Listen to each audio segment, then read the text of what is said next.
जनसंवाद न्यूज, सत्य आणि विश्वासाची बातमी।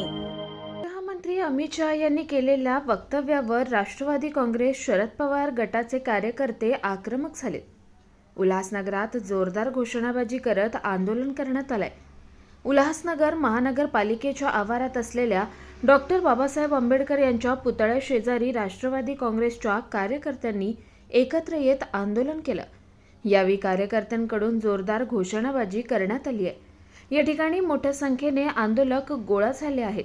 दरम्यान अमित शहा यांनी समस्त भारतीयांची माफी मागो अशी मागणी कार्यकर्त्यांनी केली आहे। देखिए, आज हमारे समस्त नगर सेवक, सभी पदाधिकारी और ख़ास करके हमारे माजी नगर सेवक अजय गायकवाड़ जी, नाना बिराडे जी, गजानन शिल्के जी, शिवाजी रगड़े जी, तोरनेताई, शोभाताई जादव, उर्मिला गुप्ता, नरेश सालवे, सुंदर मुदलियार, अनेक हमारे जो तमाम साथी यहाँ पर उपस्थित हैं, विशाल हजारे, तमाम साथी, हरीश राय, यहाँ पर उपस्थित होकर ओमी कलानी जी की अध्यक्षता में,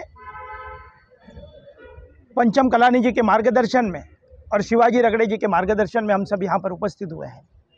और मकसद कि अमित शाह जी ने डॉक्टर बाबा साहब अम्बेडकर जी का पूरे सदन के अंदर, दिल्ली की सदन के अंदर संविधान के तौर पर जो लोग चुन कर जाते हैं, जो डेमोक्रेसी चाहते हैं इस देश के अंदर, उन लोग खुलेआम बाबा साहब क्या नाम ले रहे हो, ये फैशन है।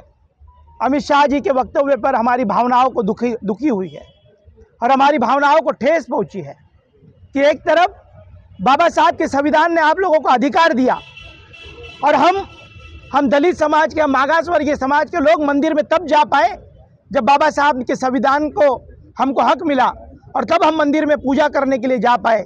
हमारी देन, हमारा बाप आदरणीय बाबा साहब जी के संविधान ने हमको ये मंजूरी दी, हमारे बाबा साहब का अपमान हुआ।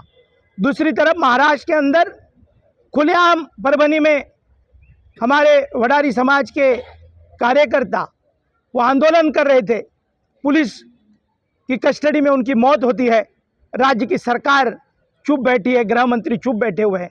यही नहीं, बीड़ के अंदर सरपंच की हत्या हो रही है। महादेव कराड़ नाम का कोई व्यक्ति है, 3 दिन से अधिवेशन चल रहा है, उसके ऊपर राज्य की सरकार की पुलिस गुनाह दाखिल नहीं कर रही है। एक तरफ भारतीय जनता पार्टी के लोग जातिवादी संगठन बनकर पूरे देश के अंदर आरएसएस के लोग काम कर रहे हैं और आज अमित शाह जी ने हमारी यही सभी लोगों की मांग है, हम पुलिस स्टेशन भी जा रहे हैं, यही मांग है कि अमित शाह जी ने माफ़ी मांगनी चाहिए हमारे देशवासियों से कि डॉक्टर बाबा साहब अम्बेडकर जी का अपमान हम नहीं सहेंगे। एक तरफ राज्य की सरकार की कानून व्यवस्था बिगड़ चुकी है, जैसे ही राज्य की सरकार बदली हुई है वैसे ही एक तरफ बीड़ में क्या हालात है, जो मुख्य आरोपियों मंत्रियों के साथ में घूम रहा है, दूसरी तरफ पुलिस की कस्टडी में मौत हो रही है, पुलिस के ऊपर निलंबन की कार्रवाई नहीं की जा रही है, पुलिस की झांकती चल रही है, पुलिस जिस तरीके से महाराष्ट्र के अंदर काम कर रही है बहुत प्रश्न चिन्ह है। और दूसरी तरफ अमित शाह जी दिल्ली के सदन के अंदर बाबा साहब जी का अपमान कर रहे हैं।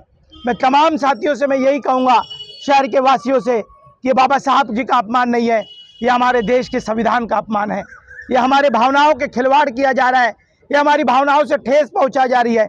हम यही मांग करते हैं, उल्लासनगर राष्ट्रवादी कांग्रेस पार्टी आदरणीय पवार साहब जी की पार्टी की तरफ से जितेंद्र आवार जी एक तरफ सदन के अंदर मांग कर रहे हैं, दूसरी तरफ हम सड़कों पर मांग कर रहे हैं कि अमित शाह जी माफ़ी मांगो, भीड़ के गुनहगारों को सजा होनी चाहिए और पुलिस जिनके कस्टडी में मौत हुई है उन पुलिस के ऊपर कार्रवाई होनी चाहिए।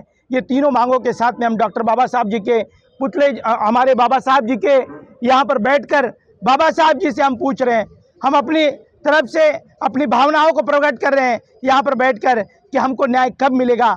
अमित शाह जी का इस्तीफा में होना चाहिए, पुलिस के ऊपर महाराष्ट्र के अंदर कार्रवाई होनी चाहिए, सरपंच की हत्याओं को, गुनहगारों को जल्द से जल्द को पुलिस पकड़नी चाहिए।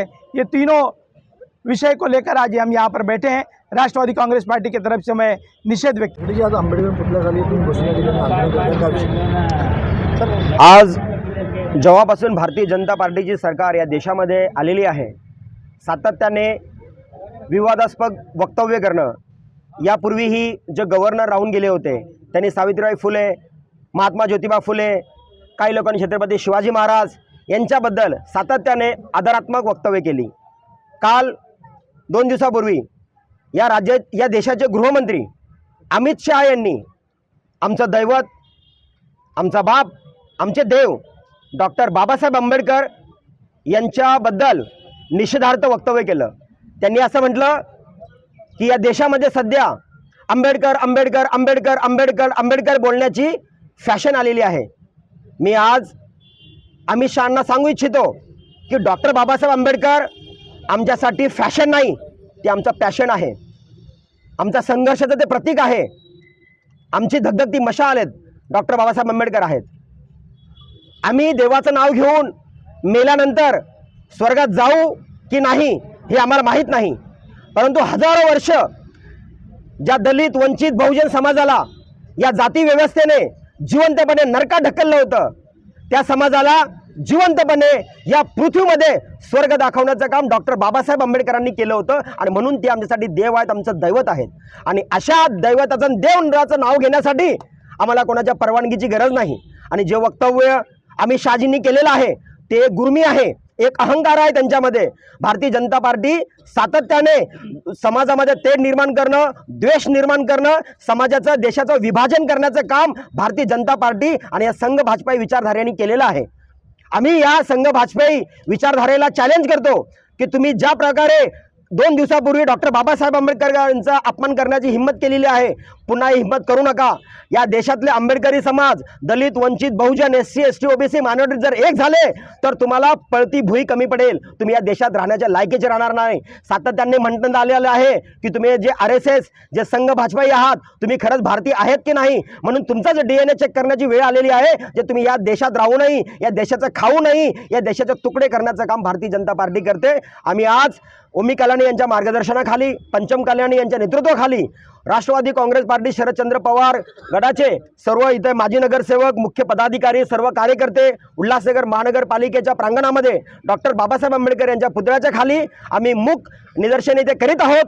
आणि या राज्य सरकारचा, या केंद्र सरकारचा, या अमित शहांचा आम्ही जाहीरपणे निषेध करत आहोत. आणि अमित शहांना आम्ही सांगू इच्छितो की तुम्हाला आंबेडकरी जनतेची, या भारत देशाची, या सर्व अनुयायांची माफी मागावी लागेल. आणि जर तुम्ही माफी मागितली नाही तर ही तर फक्त चिंगारी आहे. हे जे आंदोलनाची आग संपूर्ण देशामध्ये पसरेल आणि तुम्हाला सत्ता सोडावी देखील लागेल. ही वेळ तुमच्यावर येऊ नये तर तुम्ही डॉक्टर बाबासाहेब आंबेडकरांना मानणाऱ्या प्रत्येक भारतीयाची माफी मागा आणि पुन्हा हे वक्तव्य करणार नाही याची खबरदारी घ्या. दुसरं म्हणजे या जी शक्ती आहे, तुम्ही पाहताय की काही दिवसांपूर्वी परभणीमध्ये संविधानाच्या प्रतीचे अपमान करण्यात आला, त्याची विटंबना करण्यात आली. अरे तुमची हिंमतच कशी होते, त्याच्यावर तुम्ही काय गुन्हे दाखल केलेले आहेत. खरं तर त्यांच्यावर देशद्रोहाचे गुन्हे दाखल झाले पाहिजे. ज्याप्रमाणे तिरंग्याबरोबर, आपल्या देशाबरोबर, आपल्या राष्ट्रीय ध्वजाबरोबर कोणी अपमान करतो त्यांच्यावर देशद्रोहाचे खटले दाखल होतात, त्याचप्रमाणे जर संविधानाच्या प्रतीची कोणी विटंबना केली असेल त्याच्यावर देखील देशद्रोहाचे खटले दाखल झाले पाहिजे. आणि पुन्हा संविधानाबद्दल किंवा या देशाबद्दल, या देशाच्या प्रतीकांबद्दल किंवा आमच्या महापुरुषांबद्दल कोणीही अपमानास्पद वागणार नाही याची खबरदारी घ्यावी. दुसरं म्हणजे फडणवीस साहेब जेव्हापासून गृहमंत्री आहेत, मग ते खैरलांजलीचं प्रकरण असो की पुन्हा परभणीचं प्रकरण असो, पुन्हा एकदा आमच्या आंदोलनकर्ता जो सूर्यवंशी आहे त्याची पोलीस कोठडीमध्ये त्याची मृत्यू झालेला आहे. आम्ही तर म्हणतो त्याची ती हत्या आहे. गृहमंत्र्यांनी देखील याच्यावर चौकशी करावी आणि जे लोक यामध्ये दोषी आहे त्यांना. जनसंवाद न्यूज, सत्य आणि विश्वासाची बातमी.